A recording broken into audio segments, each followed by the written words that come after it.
análisis, opinión, crítica, la noticia del día. La mesa de los noticieristas con Milton Rojo, Javier Cabrera y Francisco Arizmendi. Los noticieristas observando en vivo.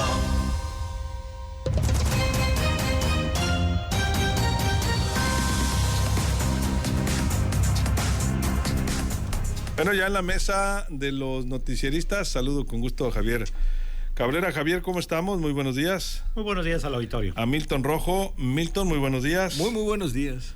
Este fin de semana empezaron a circular noticias, fotografías, publicaciones importantes de diversos medios en el que destacaba que empezó la cuenta regresiva.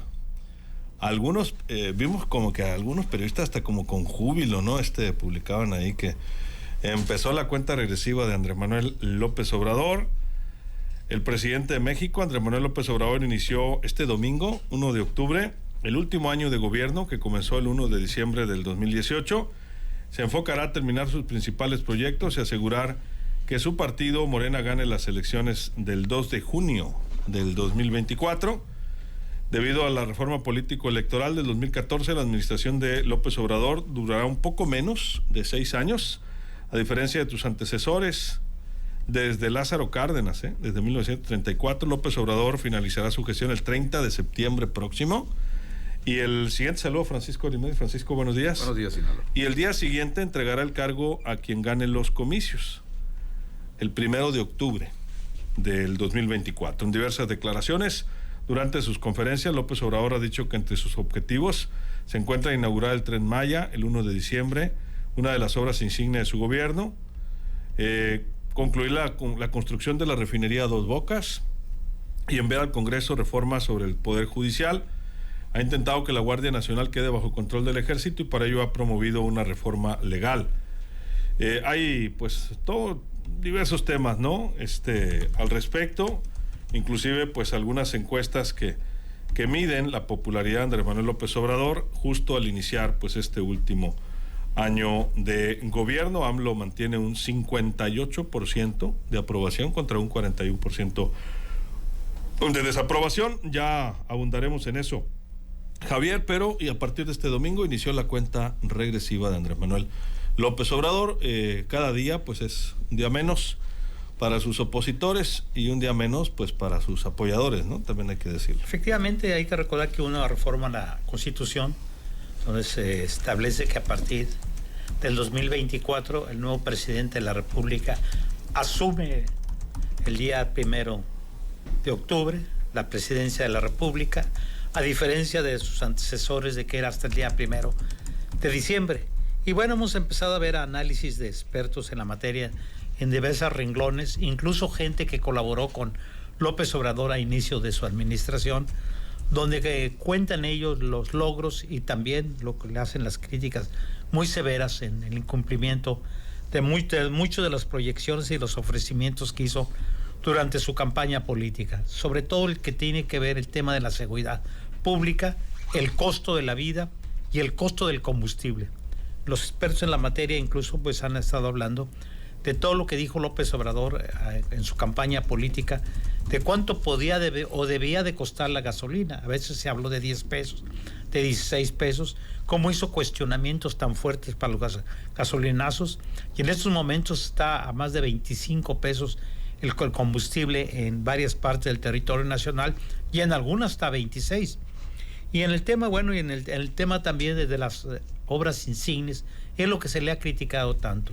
Este Tren Maya que se dice que no va a tener rendimiento o va a tener un costo adicional. Primera, a lo que se dijo que iba a costar su construcción, ya lleva más del doble. El aeropuerto también, Felipe Ángeles también, que todavía no es rentable o autosuficiente. Y la refinería Dos Bocas son los cuestionamientos más fuertes que le hacen al presidente de la República. Pero también en el tema laborales hay quienes dicen que vamos por muy buen camino, que ha sido el sexenio donde se ha aumentado los salarios en forma significativa, las cuestiones laborales se han respetado, la democracia en los sindicatos se ha cuestionado, sí. Pero algunos dicen que esto tiene que ver con el acuerdo del Tratado de Libre Comercio por las presiones que se ejerce en los Estados Unidos en esta materia. Bueno, cada mexicano yo creo que tendrá en su hogar o en su memoria qué es lo que se dijo, qué fue el ofrecimiento y qué es lo que ha logrado cumplir o ha dejado de cumplir. Otro de los temas que más le cuestionan también tiene que ver con el tema de la salud pública. Recordar cómo fue manejado el tema del COVID y cómo está actualmente el sistema médico a nivel nacional con el Seguro Social y el ISSSTE, con graves problemas, con graves carencias, sobre todo que tiene que ver con medicamentos, equipamiento y personal médico especialista en diversas ramas. Yo creo que a grandes rasgos hay un favorable observación de la ciudadanía o evaluación de López Obrador con un 58%, por arriba de la mitad. Algunos dicen que bueno, es muy bajo, pero normalmente el poder y el ejercicio del poder te va desgastando, y en este año, bueno, pues está metido en un proceso electoral también ya muy fuerte, quienes todos ven que empieza a perder la fuerza de un presidente de la República. 363 días y contando, Milton. Bueno, parte de lo que hablabas, Javier, de la reforma del 2014 era encaminada a que el presidente en funciones, cuando pues tomaba posesión, tenía 15 días para armar el paquete económico, el presupuesto de egresos del siguiente año. Entonces, con esta reforma, entran el 1 de octubre y envían el paquete económico el 15 de noviembre, no el 15 de diciembre como antes. Entonces, le dabas un mes y medio al presidente entrante para armar ese presupuesto, ¿no? Y aparte, el periodo de transición antes era de 5 meses y ahora, en cuanto se sabe ganador, tienes 3 meses aproximadamente, pues obviamente para tomar protesta del cargo, ¿no? Entonces, porque antes lo que se criticaba era que era muy largo el periodo de transición. Entonces, ¿qué vamos a ver? Obviamente, pues parte de las obras del Tren Maya. Vamos a ver si logra abrir ese gran almacén de medicamentos que dice esa gran farmacia nacional de la que ha hablado el presidente. Vamos a ver si lo logra, porque ahorita ya Birmex, que es la operadora de medicamentos, pues ya contrató otras 2 empresas y como que cambió el esquema de distribución. Bueno, yo creo que ahí le están batallando un poco. ¿Cuál es el otro gran pendiente? El nuevo censo de desaparecidos, porque pues ahí como que hubo problema con la contabilidad de esa situación. El Aeropuerto Internacional Felipe Ángeles, que despegue, o sea, que despegue aún más. Digo, ya va a abrir Mexicana de Aviación Militar, la empresa de aviación de la Sedena, y ese es parte de los saldos del presidente. Un presidente que, lo hemos dicho mucho en su discurso, era no militarizar al país y terminó militarizando la administración pública federal. Y bueno, parte de esos saldos, de lo bueno, es en los programas sociales, como gran parte de los ingresos los empezó a redistribuir a bajas capas sociales, y en lo cual él empezó a apoyar a adultos mayores, madres solteras, jóvenes, y ciertos tipos de esquema de la de Sembrando Vida, cierto tipo de programas en los cuales pues él redistribuyó el ingreso, y eso era parte del programa político del presidente, y eso creo yo que lo ha hecho bien, y que aparte de que lo ha hecho bien, pues ha logrado manejar una red que se ha convertido en una red electoral, como lo llegó a tener el presidente Salinas con Solidaridad, pero ahora con los programas del bienestar. Y como en el 94 tenemos un presidente que ahorita se ve muy, muy, muy poderoso. Francisco, ¿tu punto de vista? Creo que va a dar para mucho estudiar la personalidad y la trayectoria del presidente López Obrador. Hay que recordar que él primero fue priista, como la mayoría de quienes han llegado al poder en México, aunque lo hayan hecho después por otras siglas. Y cuando él llega a la Ciudad de México a estudiar, pues era presidente Echeverría, y él se declaraba admirador de Luis Echeverría Álvarez. Y de hecho, después de los acontecimientos del 68, él solicita darse de alta en el PRI, fue dirigente del PRI estatal en Tabasco, le hizo un himno al PRI. El resto de la historia la vamos conociendo. Después, su figura principal, su fijación principal primero era Carlos Salinas de Gortari. Carlos Salinas de Gortari, que llegó con una ambición desmedida de poder, cuando su padre le dijo, tardamos 25 años, hijo, pero lo logramos, porque su papá había sido secretario de Comercio, don Raúl Salinas Lozano, con Adolfo López Mateos. Y Salinas echa a andar el programa Solidaridad, que es muy parecido, pero en un porcentaje más bajo, a los programas y al impacto político que se buscó con Solidaridad durante el sexenio de Carlos Salinas de Gortari, que aunque después, ya fuera de la presidencia, negó que hubiera tenido intenciones de crear el partido Solidaridad para desaparecer al PRI. Lo cierto es que sí llegó a pensarlo, pero quien se le opuso de una manera de frente, y por eso tuvo diferencias muy fuertes con él, fue don Fidel Velázquez, dirigente de la CTM. Lo que estamos viendo con el presidente López Obrador en sus programas sociales es un Solidaridad, pero elevado a la estratosfera, es decir, tuvo la visión de emplearlo buscando el mismo efecto, el efecto político electoral, y intentar sacar de la extrema pobreza a millones de mexicanos, lo cual no se ha logrado, y parece que al contrario se ha incrementado. Entonces, cuando el presidente dijo este año que el programa Primero los Pobres no era un asunto personal, sino una estrategia política, ahí quedó dicho todo. Entonces, ningún presidente quiere ser el peor presidente de México, lo he repetido varias veces. Y en este caso, pues el presidente López Obrador quiere pasar a la historia, pues como Cárdenas, como Juárez, él lo ha dicho, como Madero, en fin. Pero va a ser la historia quien más adelante, mucho más adelante, cuando tengamos punto de comparación con quien lo vaya a suceder o lo vayan a suceder durante varios sexenios, depende del color que sea partidista, ahí vamos más o menos a evaluar qué ubicación tiene y tuvo en la historia política de México el presidente López Obrador. Por lo pronto ahorita el presidente López Obrador anda nuevamente en campaña, pero ahora en una campaña para apoyar y fortalecer la marca de su partido, la candidata de su partido, su candidata extremadamente protegida, que es Claudia Sheinbaum Pardo. Y para eso, ¿cuál es el pretexto? Empezar a recorrer el país para despedirse de cada uno de los municipios, de los estados en México. Es la campaña de la campaña, en fin. Y ya sobre la marcha iremos analizando, pero sobre todo, quienes nos están escuchando ahorita en los diferentes carros, transportes, etcétera, tienen que hacer una evaluación. ¿Cómo ha cambiado su vida a lo largo de lo que va de este sexenio? O sea, ¿cómo está su calidad de vida? Es tan sencillo como eso. Javier, ¿tus conclusiones? Sí, sin duda, yo creo que cada uno de los mexicanos tendrá una opinión distinta sobre el papel que ha jugado Andrés Manuel López Obrador como presidente de la República. Pero si hacemos un balance de todas las promesas que hizo en las campañas, yo creo que nos ha quedado de ver muchas cosas.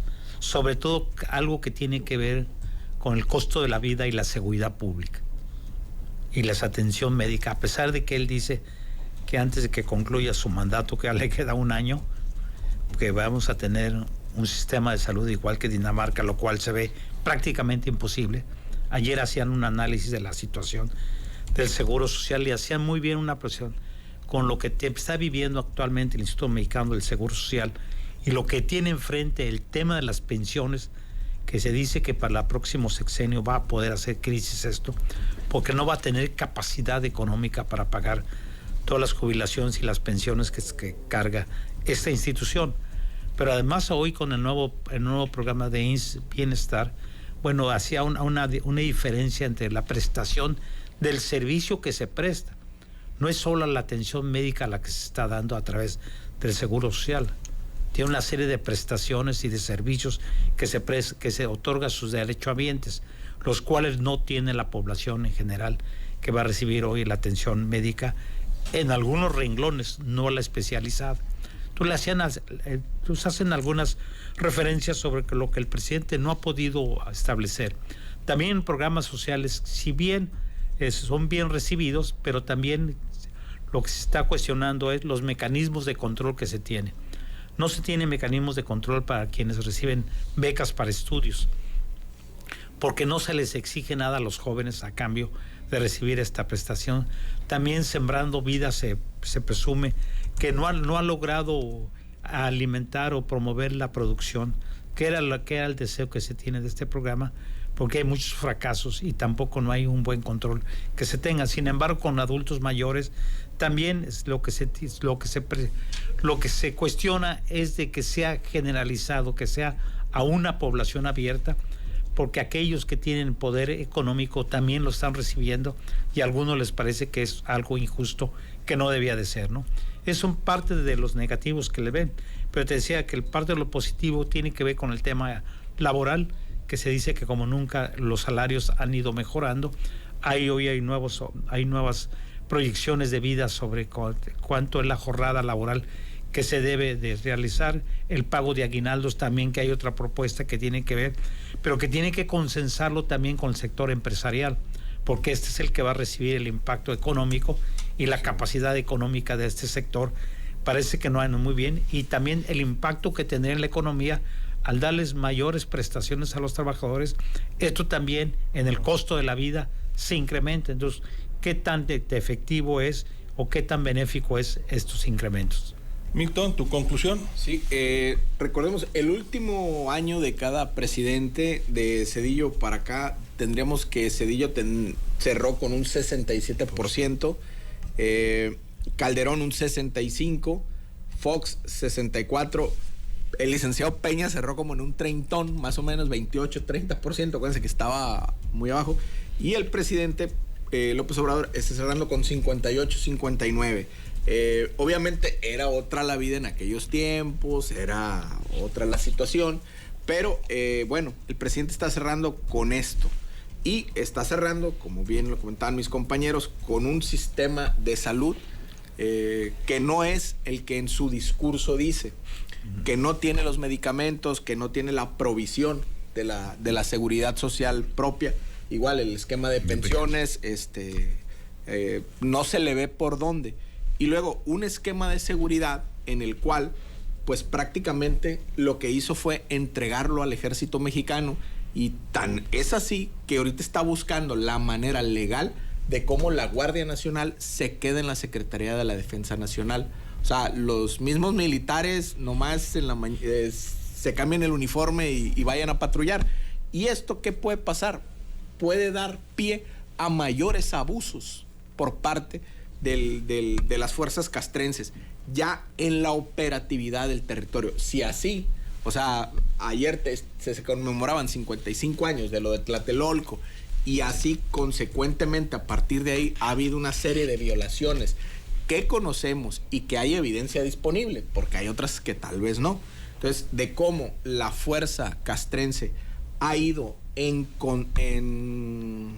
una forma tan brutal para controlar, dominar y movilizar una población. Entonces, si le dan ese poder ya total de la fuerza pública a la Secretaría de la Defensa Nacional, pues ya nada más faltaría que en el sexenio que viene, o Dios guarde que pase una tragedia, le entreguen la banda presidencial al ejército mexicano. Francisco. Mira, independientemente de cómo han terminado los expresidentes, más arriba, más abajo, etcétera, ¿qué hemos visto en el quehacer político? Que un presidente de la República, aunque haya tenido una excelente evaluación, según las encuestas, Sí, la mantiene, lo hemos ¿no? visto aquí en Sinaloa, con los gobernadores. Quirino todo el sexenio estuvo o pagó por estar en primero o en segundo lugar.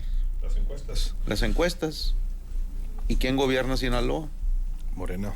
¿Y dónde está Quirino? Allá en un palacio.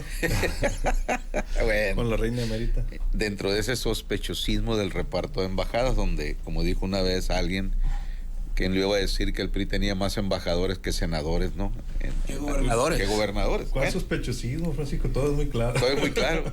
Igual, hemos tenido alcaldes, como cuando fue Maloba y le quiso heredar la alcaldía. No siempre se hereda el No. capital al candidato, ¿no? O sea, si ¿Qué es lo que pasa? Que la gente sabe muy bien distinguir entre quién es quién en el quehacer político. No digo que esto no ayude, sí, pero no es regla general que como una transfusión tú puedas transmitirle a quien sea. Como no es un hecho que el presidente pueda heredarle todo a la candidata de su partido, ¿no? No, mira, Solo es decidirá que, la ciudadanía, pues. como decía don Pancho Galindo Ochoa, ya una vez que te ponen la banda presidencial en el pecho, las cosas empiezan a cambiar.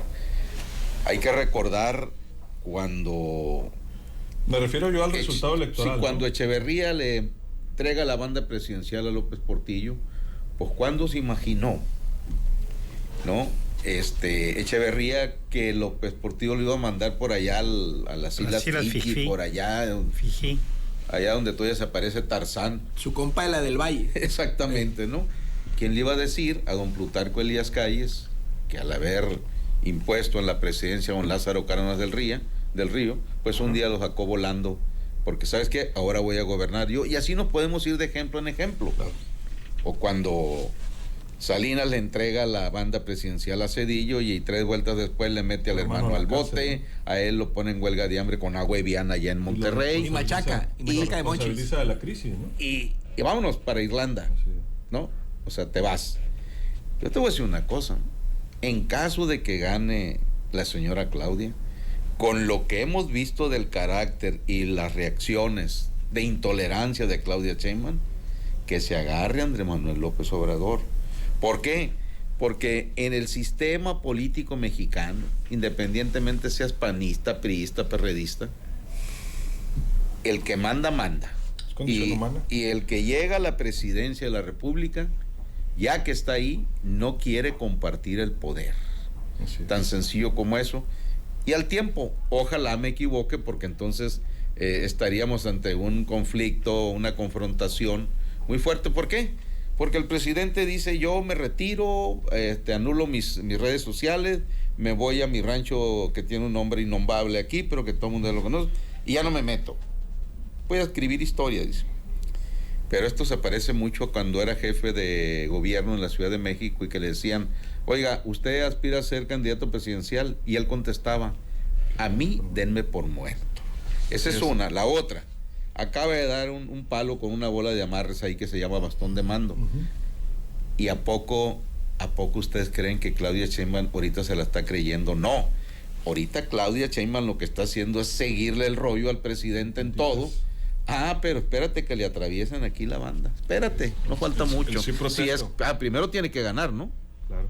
Yo lo que me refería es que también no sabemos si le va a heredar todo ese capital político y esas preferencias que tienen las encuestas a la propia Claudia. Eso lo va a decidir la ciudadanía, ¿no? Lo que sí es cierto, Luis Alberto Díaz. Ha habido ¿no? casos. Ha habido casos.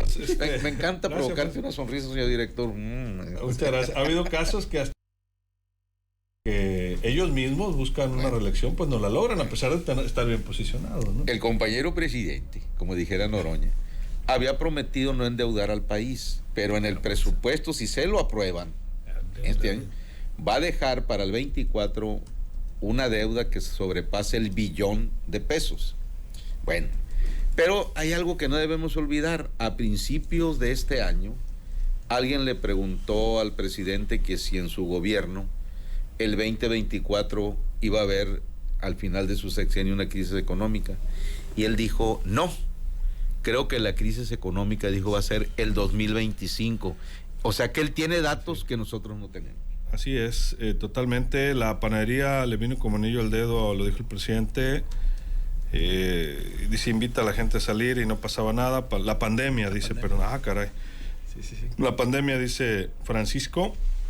Dice, los programas sociales tal vez sean bien intencionados, pero han fallado las estrategias de aplicación, dice Benjamín. Y hay algunas otras opiniones. Javier Cabrera, 30 segundos, nos vamos. Sí, sin duda, el problema es la aplicación y también poner reglas muy claras, también para que quien recibe este tipo de apoyos, así es, pues también tenga una reciprocidad. Es el tema de las becas para los estudiantes. Así es. No decir que se pueden gastar el dinero en lo que quieran y no rendir ningún tipo de cuentas. Porque si la intención es promover el estudio y que los jóvenes estudien, bueno, lo que tienes que es vigilar que efectivamente para eso se destina este recurso económico, ¿no? Pero hay varios claroscuros y efectivamente en este país el poder no se comparte. Y lo hemos visto con presidentes bastante fuertes, ¿no? Que el sucesor, bueno, pues que quieren seguir metiendo su cuchara o mandando, bueno, le dice, aquí el que mando soy yo y al que me eligió el pueblo soy yo, porque entonces no eres tú. Y no va a heredar, que Claudia Sheinbaum, en caso de ganar la presidencia, no va a heredar el poder que tiene López Obrador con toda esta red social y todos sus simpatizantes. Eso se los va a llevar él. Claudio tendrá que generar sus propios simpatizantes, porque lo estamos viendo actualmente dentro de Morena. Hay una gran confrontación entre los diversos grupos que forman este movimiento, porque no están de acuerdo en los mecanismos de elección de los candidatos ya a cargo de elección popular. Muchas gracias, Javier. Buenos días al auditorio. 30 segundos, Milton, nos vamos. Lo que decías, los programas sociales con Salinas y a lo largo del tiempo y se perdió en este gobierno fue la corresponsabilidad. O sea, haces algo, lo mereces. Y aquí no, aquí es ya, vamos, esto es, y así, en la cuenta de banco. O sea, se perdió esa corresponsabilidad. Bastón de mando. Pues el bastón de mando ha servido para darle en el lomo a Marcelo Ebrard, ¿no? Esa es una. 2, 3, los que van a seguir mandando son los militares, ¿no? Eso que no nos quepa duda. Y en cuanto gane Claudia Sheinbaum, lo que van a decir allá en Ciudad de México es, hey, la presidenta vive aquí, ponle que sea en Tlalpan o en Palacio Nacional, pero el que manda vive allá, en aquel rancho, que no podemos decir el nombre, ¿no? Entonces, se van a ver muchas cosas, pero repito la hipótesis mía, elección cada vez más se va a parecer al 94. Esperemos que no termine igual, pero no. Va a haber violencia, eso sí. Muchas gracias, Muchas Milton. gracias. Francisco, ¿nos vamos? Mira, cuando se hacen las encuestas, la popularidad del presidente López Obrador a veces se mantiene, a veces sube, pocas veces baja. Pero cuando se van a fondo en las encuestas sobre lo que se opina del manejo de los rubros de economía, seguridad, etcétera, etcétera, el resultado es todo lo contrario. Es decir, una cosa es ser popular y otra cosa es ser eficiente. Pero insisto, no le cree usted a nadie, a los encuestadores, ni a los analistas como nosotros. Usted haga su recuento del 2018 para acá, cómo ha cambiado su vida, para bien o para mal o para excelente. Tan sencillo como eso. Muchas gracias, Buenos días, Francisco. Sinaloa. Así nos despedimos. Muchísimas gracias. Queremos felicitar con mucho gusto, muchas felicidades a Jamie Vizcarra de parte de su hermano Fernando Vizcarra. Un fuerte abrazo, que la pase de lo mejor. También vía WhatsApp nos dejan más felicitaciones. Por acá felicitan también por su cumpleaños a Damián Eduardo. Muchas felicidades de parte de sus papás. Fuerte abrazo, que la pase lo mejor también. Felicitamos en esta mañana, con mucho gusto también felicitamos a Nelcy Carmina, de parte de su jefa Gabriel Herrera y sus compañeros. Habrá regalo y desayuno, nos dicen, le desean un excelente día.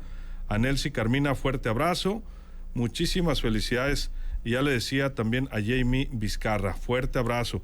Muy temprano también, muy tempranito, nos dejaron felicitaciones para María Valentina por su cumpleaños número 17. Dice que le gusta escuchar las felicitaciones en los noticieristas de parte de su nina Olga Lidia, que haya regalo para María Valentina también, que la pase muy bien. A nombre de todo este equipo, soy Luis Alberto Díaz, que la pase de lo mejor.